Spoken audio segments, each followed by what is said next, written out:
Welcome back to the Dynasty Rewind YouTube channel. My name is Bob Van, and today we're diving into another fantasy football mock draft on Underdog Fantasy, doing everything we can here at Dynasty Rewind to get you ready for your drafts this season. I do hope you enjoyed the draft. If you're interested in joining Underdog Fantasy at any point, feel free to use our link in the description.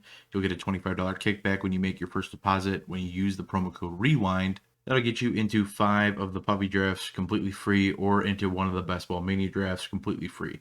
So without further ado, let's kick it right to the draft. And we are in it, and we are pick 11, which, not bad. I like being on the turn. I would have preferred pick 12, but that's okay.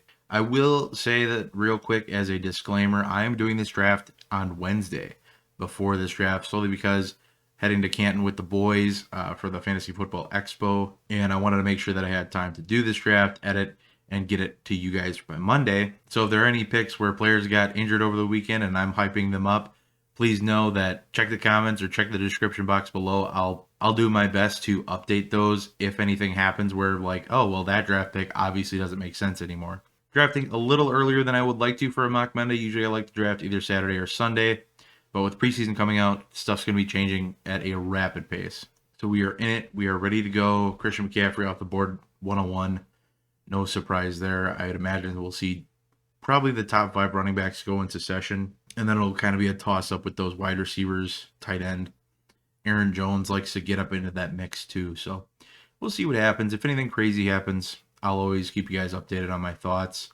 Right now, Christian McCaffrey, Dalvin Cook, Alvin Kamara, pretty boilerplate, nothing crazy going on yet. That's probably the way I'd go. Kamara is going to eat with Michael Thomas out, in my opinion. So yeah, I'd probably go Derrick Henry here, but Zeke Elliott, honestly, has been a guy that I like to target in these drafts, especially when earlier, see, there he goes at number 4.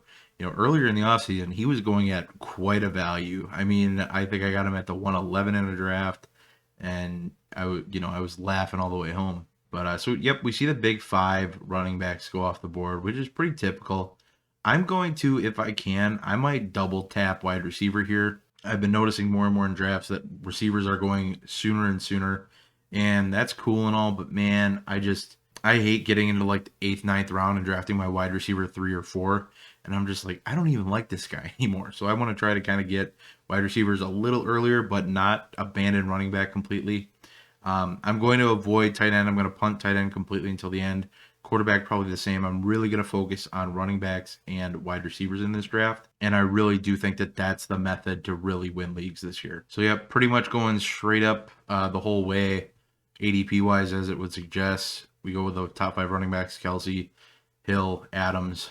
Those 2 might have been switched, but then Diggs. So we're nothing too crazy to start with here. I might just for giggles, I might just go Ridley and Hopkins. I'm gonna do it. I'm gonna go Ridley and I'm gonna go Hopkins next. I doubt he'll take a wide receiver.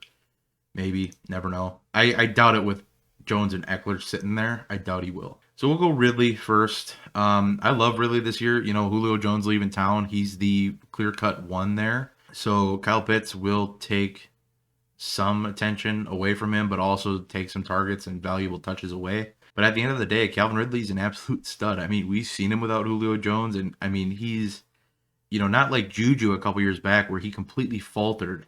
Calvin Ridley lived up to the hype, had some injury issues of his own, but still finished as a wide receiver 1 last year. So I'll take it. I don't think I have a single Ridley or Hopkins share, but in this draft, I'm fine with it because I'm just kind of over not having good wide receivers. And when I know I can probably get a decent, worthwhile running back 1 at the back end of the 3rd round, top of the 4th, I think I'll be pretty happy with what I walk away with. We'll see what happens when we get there. But again, we'll kind of dive into things as they come along. One thing that, Saquon Barkley, I'm still hesitant to draft on. Other than that, I didn't really mind any pick in the 1st round. I think they were all pretty standard. Saquon Barkley, like I said, is probably the only one I wouldn't touch in the 1st round right now. In a best ball, in a regular redraft league, I'm fine with it. In a best ball where he may be sitting out the first couple weeks of the season, I'm going to pass on that. I don't want a guy on my team, who's supposed to be my running back 1, just not putting up points for any span of the season, let alone the first 2 weeks. So I'm up in a hot minute. And so we might be looking at Swift. I think it'll be probably a little past us. Could look at Chris Carson and Montgomery. Those would be decent running back one and two. And then we kind of have our lot of what we want to go with. I mean, Miles Sanders isn't a bad running back one, honestly. I mean, when you think about it, he's the guy there. Josh Allen going at the 3-1. Did he go before Mahomes?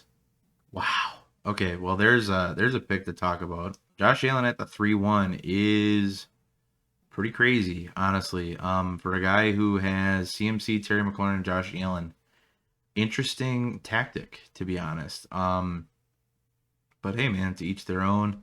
Not my cup of tea. Like I said, I'm gonna punt quarterbacks and tight ends as long as I can.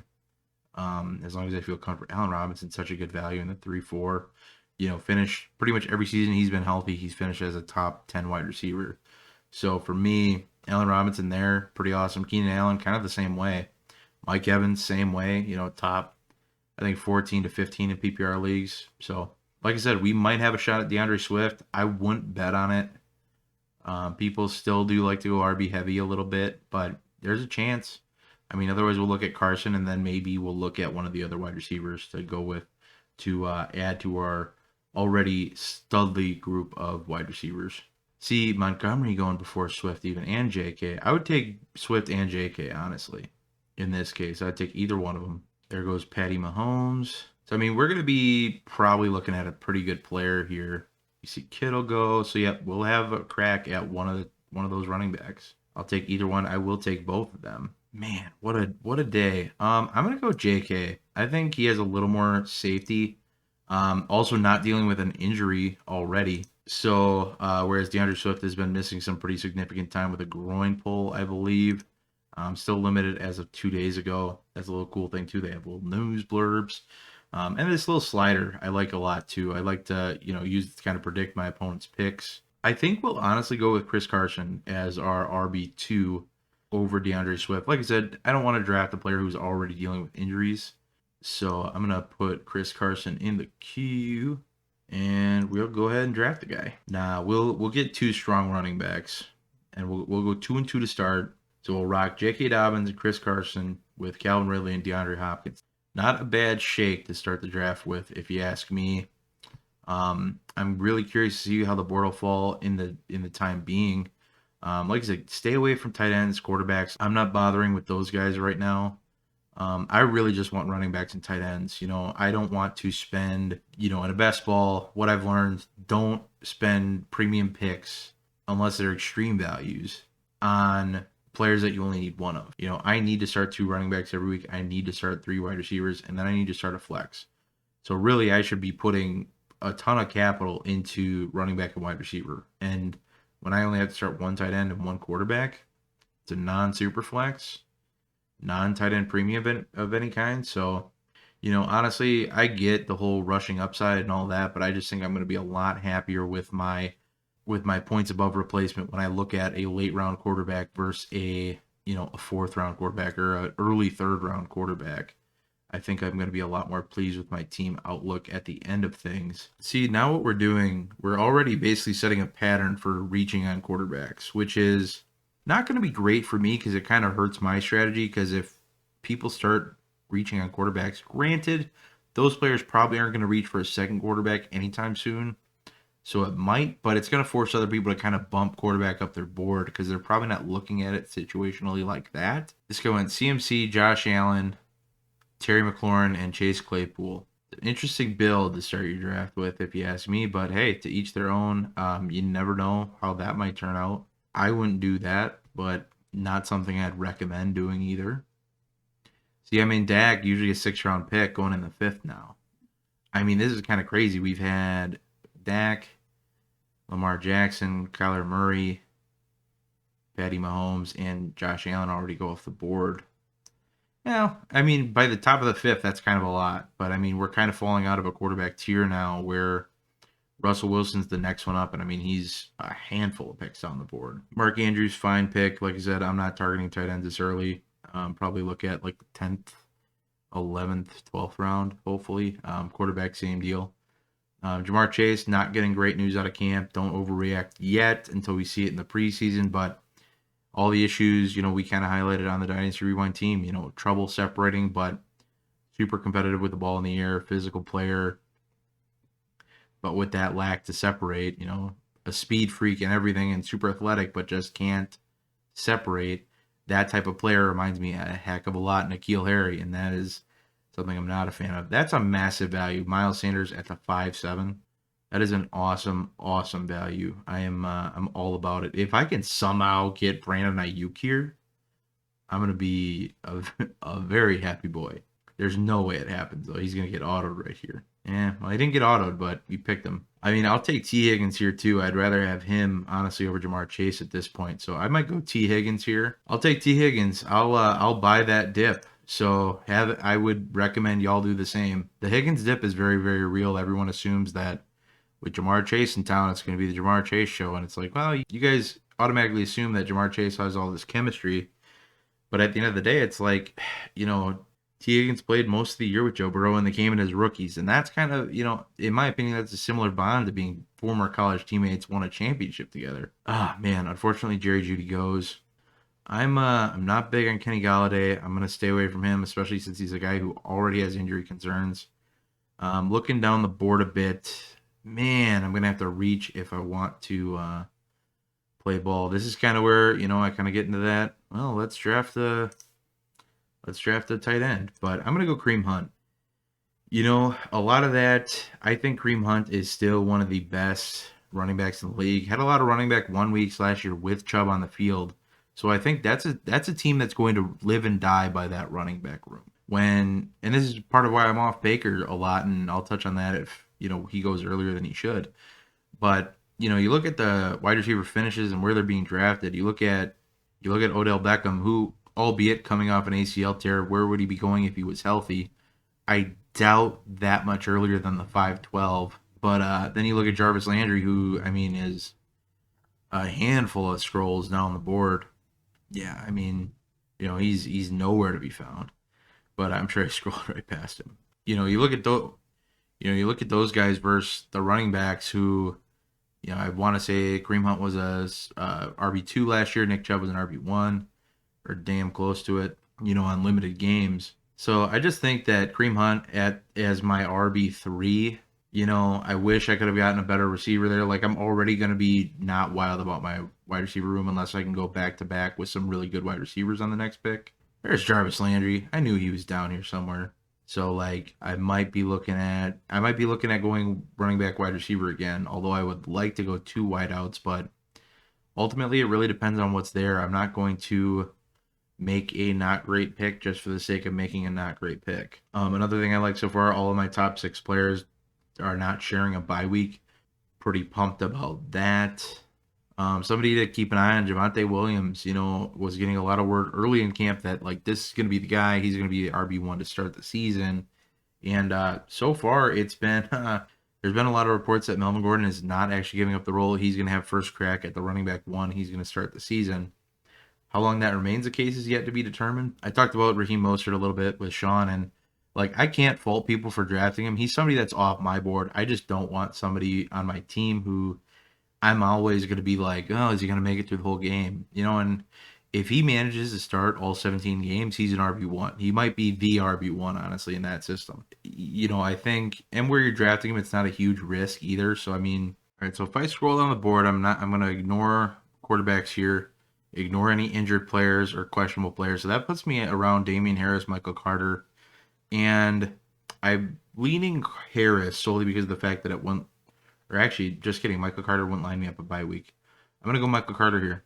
It's something that might force me to call that running back room done early so I can stack up some more wide receivers. By now, there will be a video out from Thursday. Sean and I go deep in detail on why Michael Carter is so great. So instead of waffling on about him for 2 to 3 minutes now, I'm just going to point you in the direction of that video. Sounds fair, right? Darnell Mooney goes before us. That's unfortunate. Man, now, so I look at my wide receiver room. I don't want to stack a bye week, but I'm going to have to, I think. I'm going to have to go with Brandon Cooks. But I just want some safety in that room. And I want to keep drafting players because if you start neglecting the wide receiver room especially, the well is going to dry up very quickly. So we'll see what's sitting there in the 9th for us. Russell Gage has been a favorite, but I'm not going to draft him with Calvin Ridley. Again, I want to avoid the bye weeks. Michael Pittman, Marvin Jones will be. I don't even like Michael Pittman that much, but with the fact that he doesn't line up a bye week is pretty cool. Terrace Marshall is definitely going to be somebody I'm targeting. He's getting a lot of hype out of camp. So, I mean, we'll see how the board falls, and we'll kind of go from there. Devonta Smith, I would have definitely looked at him there too, but already dealing with an injury, I know, he's got plenty of time to build a bridge and get over it. At this point, like I said, I don't want to draft people who are already injured. That'll be at this point in the off season when we're really close to the season. When players are already injured, avoid them. There's no shame in that. There's such a thing as buying the injury dip, but like Jonathan Taylor was a good one to buy the injury dip on because he wasn't injured. We saw him go at the 2-6 because people are worried about Wentz and worried about Quentin Nelson. Well, guess what? It's looking like they're going to be back week 1. I don't get the fading of Jonathan Taylor over stuff that is not really him. That offensive line is top tier without Quentin Nelson. They're elite with him. Moving on from that point, we see Michael Thomas go off the board at the 8-8, which is crazy considering he was being drafted in the first round, I think last year, coming off a wide receiver 1 season in PPR. So it's interesting to see the fall from grace that is Michael Thomas. 4-4, not bad. I'm liking our room. I don't have a ton of J.K. Dobbins exposure. Don't have a ton of Chris Carson exposure. Same with Kareem Hunt. Only a little Michael Carter for how much I like the guy. A.J. Dillon in the 8th round, man. Come on. Killing value here. If I'd be tempted if Ronald Jones was around, but then I definitely would call that room done. I don't want to overdraft running back for sure. I don't think you can overdraft wide receiver unless you're drafting like 15. We'll have to see what's there. We're 9 picks away. So we see Russell Gage go off at the 9-2. Honestly, such a huge value in my opinion. Was tearing it up halfway through the year with Julio Jones missing significant time. So I don't see why not taking a shot on him earlier. Like I said, he would have probably been somebody I targeted the last round if I hadn't already had Calvin Ridley. Yeah, it might be the Michael Pittman and Marvin Jones show if I'm being total. Just kidding. Somebody's reaching ahead on the ADP a little bit. That's fine. I'll do the same. I definitely want to grab Marvin Jones. I don't know if I want to drive it that deep, but it would give me a nice little buffer on my wide receiver room going up to 6 players if I went Marvin Jones and Terrace Marshall. And I'll dive into why I don't really want anybody else in there. So Gabe Davis, a lot of concern about if he's even going to be the number 2 there. Rondale Moore, dealing with a little bit of injuries here and there. I'm not a big fan of him personally until he can stay healthy for a significant amount of time. Not really wild about it. Devonte Parker, there's been one season that anybody's really liked drafting Devonte Parker, so I'm out. Corey Davis, same kind of story. Rashad Bateman dealing with a groin issue that is not looking great. Marquise Brown dealing with a hamstring that's not looking great. Elijah Moore, not a bad grab. So, but he's now gone. Naturally, start talking about him and he goes away. If I wasn't looking at wide receiver here, I'd probably start looking at tight ends. Robert Tonyan would interest me. Logan Thomas would have interested me, but I'll go Marvin Jones here. And it's a bit of a reach. But we'll see what happens. Like I said, Jalen Hurts has been looking good in camp. Good for him.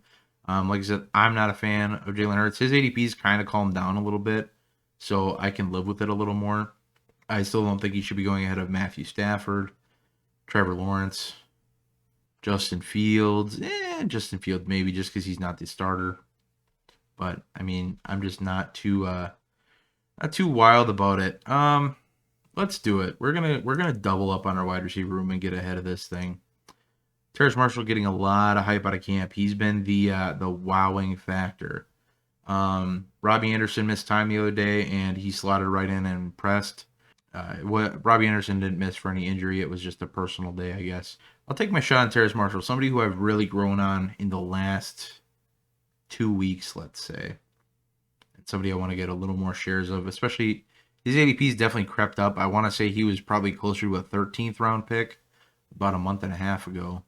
Somebody who's rising up boards and will probably reach a point where he's really not valuable. And I mean, I took him about a round early.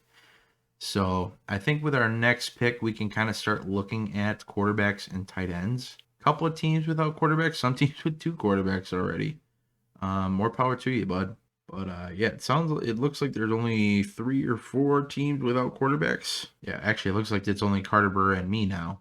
So I might be able to snag Trevor Lawrence. I might be able to snag Justin Fields. That'd be awesome. I'd really like to get my hands on him. Matt Ryan, give me that stack. Kirk Cousins is fine. Baker Mayfield, not going to touch. Marquez Callaway already creeping up boards pretty quickly. But I'm liking it right now. We're sitting with 4 running backs and 6 wide receivers. And I'm pretty dang happy with at least 4 of them. So on any given week, I'm pretty content with what we're throwing at the board. Gives us a decent shot at the flex as well. I'm pretty sure I'm going to call my running back room done and just load up on some quarterbacks and tight ends since I'm going with late quarterbacks and tight ends. Maybe draft up to 3 at each position. Get a little crazy. Probably not that. Probably see about going 2 quarterbacks and 3 tight ends, depending on what tight ends I get. That's going to play a huge role in how I play that. If Irv Smith is sitting there, I'm going to feel pretty good about my tight end. I doubt he will be because people are jerks. Jamal Williams, not a bad pick with all the concerns about DeAndre Swift missing time, having that groin pull or whatever the case is, getting significant first team reps. He's almost being drafted in the same place as he was before all of the injury news with DeAndre Swift happened. So it's not like he's really going at a value. It's just people thinking that he's going to be more than what he is, but he will be if DeAndre Swift is dealing with injuries. All right, so we are going to get Irv Smith as our tight end 1. And man, I'm feeling pretty good about that, solely for the fact of he's getting a lot of hype out of camp in terms of how he's adjusting to, wow, I get sniped on Fields. That's not cool, dude. Do I want to go for that Matt Ryan stack? Let's do it. I'm going to say Matt Ryan's going to go off and have a big old year this year. Throwing like 20 touchdowns to Calvin Ridley would be pretty cool. But so we got a quarterback, we got a tight end. So we got all the positions filled. Just a matter of how we want to flush things out. But back to Irv Smith really quick. Guy who's been shown out in camp, doing all the things. He's the tight end 1 with Kyle Rudolph gone. There's a lot of chatter about Tyler Conklin or whatever his name is and the rookie they drafted. But, you know, Irv Smith is an athletic freak. Was drafted in the early 2nd round a couple years back. You know, set for a breakout year in a big fashion. You know, they do have what you would argue as a low volume offense. And I would argue that. Last year, Kirk Cousins supported 2 top 10 wide receivers in PPR formats.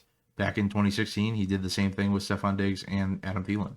If you want to tell me that passing attack is really not that valuable, I'll just say, hey, look at Kirk Cousins. And I'm not saying you should draft Kirk Cousins as a QB1. He's going as a QB19 right now, and hey, more power to you. Draft him there, you draft him at a better value. Yeah, so I am feeling pretty good about how our draft is played out. I have a ton of flexibility now in these later rounds to kind of attack whatever I want. Instead of, you know, being kind of strapped like I was last week, you know, go check out that mess of a video where I was kind of strapped at every position. You know, I neglected running back for too long and whatever, wide receiver kind of fell apart midway through the draft. But the way this draft is falling, I'm feeling pretty dang good. If there's anything that I could possibly change, it'd be these 2 bye weeks being overlapping. But with the wide receiver values that were there, Brandon Cooks was by far the best. So if it wasn't Cooks, it would have been Mooney. I just feel Cooks is a little safer with the build I'm going with. So I'm thinking about running backs can spend more time popping off and doing that. While my wide receivers stay steady, DeAndre Hopkins and Ridley do their thing. The others just kind of fill in where they can. But I'm feeling pretty good about it. I wish I could have grabbed Kirk Cousins with my next pick, which, by the way, I should start preparing for. I'd love to grab Jacoby Myers. Got to start looking at another quarterback, too. Maybe wish I would have gone quarterback a little earlier. Yeah, I'm definitely going to grab another quarterback right away, too. I'm going to go ahead and wait to draft my quarterback, though, because of the fact that he has 2 already. Doubt he's going to draft another one. Think he'll definitely go running. He should go running back and get some upside. I know he has Eckler and Jones, but only 2 running backs at this point. You know, I thought I was going kind of volatile, but we'll see. He needs at least 1 more. So, and he can't draft a week 13 or 7 bye. So, can't draft Singletary. He'd probably be looking at McKissick if I had a guess. Dang, man. See, I should just screw this guy over and draft McKissick on him. That's annoying. Let's do that.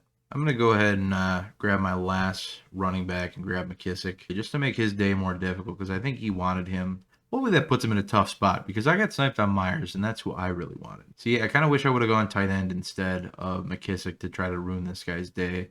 See, that's what they call karma. So we barely snagged Fitzpatrick. My first round Fitzpatrick share of the offseason. Not wild about it. I will definitely look to put in another quarterback at some point simply for the fact of I'm not super confident that he's going to start the rest of the year. So that's obviously not great. Wide receiver needs some love, and tight end needs some love as well. So I have 4 more picks. I'll spend 1 at quarterback, 1 at wide receiver, and 1 at tight end. And then running back's done. So I'll probably elect where I put the next one based on where I put the others. Looking at Anthony Firkser's notes here real quick. Turns out he was knocked down the depth chart. I don't know what that's about. Looks like Jeff Swaim is actually the tight end listed on top of the depth chart. That's another thing cool with this site. You have a little note blurb here and you just open it up middle of your draft. You can read all about somebody and know not to draft Anthony Firkser because that was not something I heard about. So I'm glad I happened to see a little note blurb here and be able to check him out quick before I drafted him. So for quarterback, I think I'm going to be looking at Sam Darnold. Give me a little stack with Terrace Marshall. None of my quarterbacks have a week 13 bye, so that is neat. And it definitely solidifies my quarterback room, so I won't have to draft another one of them. As I mentioned before, I'm kind of cruising down the draft board and kind of seeing who I want to look at in the future. And something I'm noticing is, like I mentioned, people reaching almost rounds to go grab quarterbacks because, they started going rounds earlier than normal. So that's what happens sometimes when, you start seeing positions get reached on. There's usually a chain reaction down the line, especially with a position like quarterback where there's not a lot of really good ones to start. If all the tight ends started going in the second round, all of them, that second tier would probably creep up to the 4th round. Then the later tiers would probably sneak up to more like the 7th or 8th round, whereas now you're going to get them at a value. Look at that. Awesome. I was thinking about grabbing him last round. Gives me a little triple stack with Fitzmagic, J.D. McKissick, and Diami Brown. So cool little setup we got going on at the Washington football team. We'll be up again shortly here, and I'm probably going to go Sam Darnold. Call that room done. Probably going to call the wide receiver room done and double stack tight end to finish out the draft, which I know is a super sexy way to finish a draft. I'm feeling probably better about this draft than I have about any draft this season so far. So I'm up again, and we are going to draft Sam Darnold. Boom. We got our third and final quarterback. And let's go shopping for some more tight ends. So the thing about looking at a late round tight end to target is you want somebody who's actually going to be playing the game. Otherwise, you're just kind of throwing away picks. If that's what you're doing like I did here.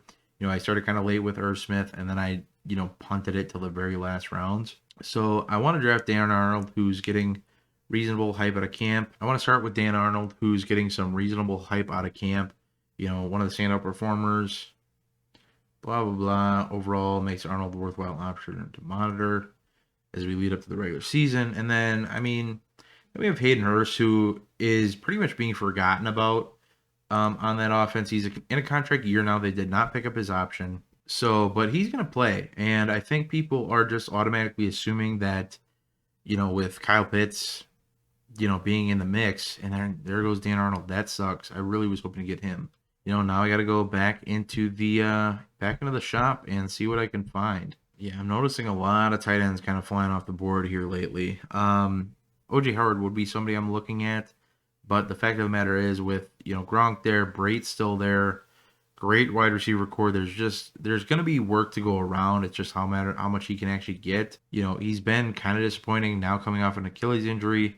He's playing with no limitations in practice at this point, but at the end of the day, how long is that going to last? So if anything, O.J. Howard would probably be like an upside swing. All right, so we are going to actually take a shot on Zach Ertz. I know, there's a lot of anti-Zach Ertzers out there, but he's a guy who's probably going to start the season as much as I don't think he wants to play for the Eagles anymore. He's on that team still, and he's technically the starting tight end, I would imagine, over Dallas Goedert. But, I'm gonna roll away with Hayden Hurst and not be too mad about it. Real quick, as the draft wraps up, let's talk up this team. We got Matt Ryan, Ryan Fitzpatrick, Sam Darnold at quarterback. At running back, we got J.K. Dobbins, Chris Carson, Kareem Hunt, Michael Carter, J.D. McKissick. At wideout, we have Calvin Ridley, DeAndre Hopkins, T. Higgins, Brandon Cooks, Marvin Jones, Terrace Marshall, Diami Brown. And at tight end, wrapping it up, we have Irv Smith, Zach Ertz, and Hayden Hurst.